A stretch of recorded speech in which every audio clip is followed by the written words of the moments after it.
सत्ता में अब सियासी खबरों का रुख करते हैं, जिसकी शुरुआत पूर्व उपराष्ट्रपति जगदीप धनखड़ के पेंशन वाले समाचार से करेंगे, जिस पर आज चर्चा खूब हो रही है। जगदीप धनखड़ ने 21 जुलाई को उपराष्ट्रपति पद से अचानक इस्तीफा दे दिया था। तब से उनकी कोई प्रतिक्रिया नहीं आई है। विपक्ष के नेता बार बार ये सवाल पूछ रहे हैं कि आखिर जगदीप धनखड़ कहां हैं और क्या कर रहे हैं। इस रहस्य के बीच अब ऐसी जानकारी सामने आई है जिसके आधार पर यह कहा जा सकता है कि वो इन दिनों फ्यूचर प्लान कर रहे हैं। इसकी शुरुआत उन्होंने पेंशन प्लानिंग से की है। इस प्लानिंग पर आज हमने एक खास कुंजी तैयार की है। जगदीप धनखड़ की तरफ से पूर्व विधायक के नाते मिलने वाली पेंशन के लिए राजस्थान विधानसभा सचिवालय में आवेदन किया गया है। सचिवालय ने उनके आवेदन पर प्रक्रिया को आगे बढ़ा दिया है। राजस्थान विधानसभा के अध्यक्ष वासुदेव देवनानी ने पुष्टि की है कि धनखड़ की तरफ से पेंशन के लिए आवेदन आया है। वो वर्ष 1993 से 1998 तक किशनगढ़ सीट से कांग्रेस के विधायक रहे थे। पूर्व विधायक के तौर पर उन्हें जुलाई 2019 तक पेंशन मिल रही थी, लेकिन जुलाई 2019 में धनखड़ पश्चिम बंगाल के राज्यपाल बन गए और पेंशन मिलनी बंद हो गई। इसके बाद धनखड़ उपराष्ट्रपति बन गए, तब भी उन्हें विधायक के तौर पर पेंशन नहीं मिली, क्योंकि नियमों के मुताबिक किसी सरकारी पद पर रहते हुए पेंशन नहीं मिलती। हालांकि सरकारी पद का कार्यकाल पूरा होने के बाद पेंशन दोबारा शुरू हो जाती है। इसके लिए विधानसभा सचिवालय को सूचित करना होता है। उसी प्रक्रिया के तहत अब जगदीप धनखड़ ने यह सूचना आधिकारिक तौर पर भेज दी है, जिसके बाद उन्हें पेंशन मिलनी एक बार फिर से शुरू हो जाएगी। यहाँ हमारे न्यूज मित्रों के मन में यह सवाल होगा कि आखिर धनखड़ को पूर्व विधायक के तौर पर कितनी पेंशन मिलेगी। राजस्थान में पूर्व विधायक को 35,000 रुपए महीना पेंशन मिलती है। 70 वर्ष से ज्यादा उम्र के पूर्व विधायकों को 20% अतिरिक्त पेंशन मिलती है और 80 वर्ष से ज्यादा उम्र के पूर्व विधायकों को 30% अतिरिक्त पेंशन मिलती है। जगदीप धनखड़ की उम्र अभी 74 वर्ष है। इस हिसाब से उन्हें 42,000 रुपए हर महीने पेंशन मिलेगी।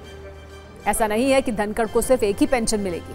उन्हें पूर्व उपराष्ट्रपति, पूर्व सांसद और पूर्व विधायक के तौर पर 3 पेंशन मिलेंगी। इसका पूरा हिसाब किताब भी आप समझ लीजिए। पूर्व उपराष्ट्रपति के तौर पर उन्हें हर महीने 2 लाख रुपए पेंशन मिलेगी। पूर्व सांसद के तौर पर उनकी पेंशन 31,000 रुपए महीना होगी। पूर्व विधायक के नाते 42,000 रुपए हर महीने मिलेंगे। इस हिसाब से धनखड़ को हर महीने 2,73,000 रुपए की पेंशन मिलेगी। यहाँ ध्यान देने वाली एक जरूरी बात यह है कि उन्हें पूर्व राज्यपाल के नाते कोई पेंशन नहीं मिलेगी, क्योंकि पूर्व राज्यपाल को पेंशन का प्रावधान नहीं है। जगदीप धनखड़ ने पिछले 40 दिनों से कोई बयान नहीं दिया है। स्वास्थ्य को लेकर अभी तक परिवार ने कुछ नहीं बताया है। परिवार का कहना है कि वो इन दिनों आराम कर रहे हैं। ऐसे में अब ये सवाल भी है कि धनखड़ राजस्थान जाएंगे या फिर दिल्ली में ही सरकारी आवास में शिफ्ट होंगे। 9 सितंबर को नए उपराष्ट्रपति का चुनाव हो जाएगा। इससे पहले धनखड़ को नए आवास में शिफ्ट होना है। प्रोटोकॉल के मुताबिक दिल्ली में उन्हें टाइप 8 बंगला आवंटित किया गया है। अभी उन्हें जो सरकारी बंगला आवंटित हुआ है, उस बंगले में एक केंद्रीय मंत्री रहते हैं। वो इस आवास को खाली करेंगे, फिर इसे रेनोवेट किया जाएगा। इस शिफ्टिंग में 3 से 4 महीने लग सकते हैं। ऐसे में उनके लिए एक अस्थायी आवास की तलाश की जा रही है, ताकि नए उपराष्ट्रपति के आने से पहले धनखड़ को वहां शिफ्ट किया जा सके। नियमों के मुताबिक पूर्व उपराष्ट्रपति को 2000 वर्ग गज तक का आवास किराए पर लेकर भी दिया जा सकता है। ये दिल्ली या फिर अन्य जगह कहीं भी हो सकता है। इसीलिए उनके राजस्थान शिफ्ट होने की चर्चा शुरू हुई है। राजस्थान के पूर्व मुख्यमंत्री अशोक गहलोत ने यहां तक कह दिया कि वो धनखड़ का इंतजार कर रहे हैं, राजस्थान आने पर उनका स्वागत करेंगे। हालांकि इस पर बीजेपी का कोई नेता खुलकर बोलने को तैयार नहीं है।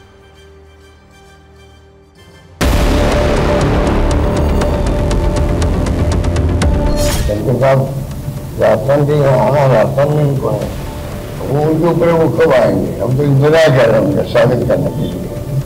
कब आए वो राजस्थान लोग पूछें, बातचीत करें और पता नहीं चला भी क्या हुआ, आप इस्तीफा नहीं दिया। अरे राजस्थान में लोग टॉर्च लेके ढूंढ रहे हैं, मोमबत्ती लेके ढूंढ रहे हैं। मैंने ऐसा कायर नेता आज तक नहीं देखा हिंदुस्तान। पूरे हिंदुस्तान के जाट बेचारे देख रहे हैं कि यार वो कह रहे हो क्यों कहीं। वो काका जी एक लेटर लिख रहे हैं और लिख के कह रहे हैं कि मेरे को विधायकी की सुविधाएं दो। आप कांग्रेस से थे उस वक्त विधायक, तो आप खुल के बोलो कि बीजेपी ने मेरे ऊपर जुल्म किया है। सामने आकर बोलो तो सही, हम क्यों पैरवी करें उनकी। राजस्थान के अजमेर जिले के किशनगढ़ सीट से वो कांग्रेस के विधायक रह चुके हैं 1993 से लेकर 1998 तक जो है धनखड़ जो है कांग्रेस के विधायक रह चुके हैं और इसी के नाते उन्होंने पूरी तरीके से जो पूर्व विधायक को मिलने वाली पेंशन की डिमांड की है। आपको बता दें कि राजस्थान विधानसभा में जो विधायकों को पेंशन मिलती है वो 35,000 रुपये होती है और 70 साल से ऊपर के विधायकों को जो है 20% अतिरिक्त पेंशन मिलती है। यानी कि जगदीप धनखड़ को अब जो है 42,000 रुपये जो है पेंशन मिलेगी। इसकी स्वीकृति भी जो पूरी तरीके से राजस्थान के स्पीकर हैं वासुदेव देवनानी उन्होंने दे दी है।